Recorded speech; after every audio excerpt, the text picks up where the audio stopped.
Assalamualaikum warahmatullahi wabarakatuh.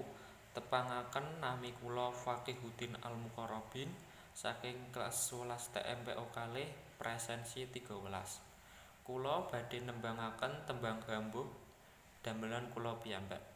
Ingkang temanipun inggih punika pitutur damel tiyang enem ngenani pembelajaran daring. Pesene para guru kaum muda sing sregep sinau tetep rajin senajan sinau daring. Aja mung ngandalke guru, sinau tetep kelakon.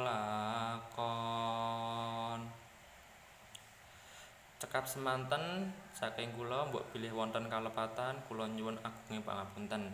Wassalamualaikum warahmatullahi wabarakatuh.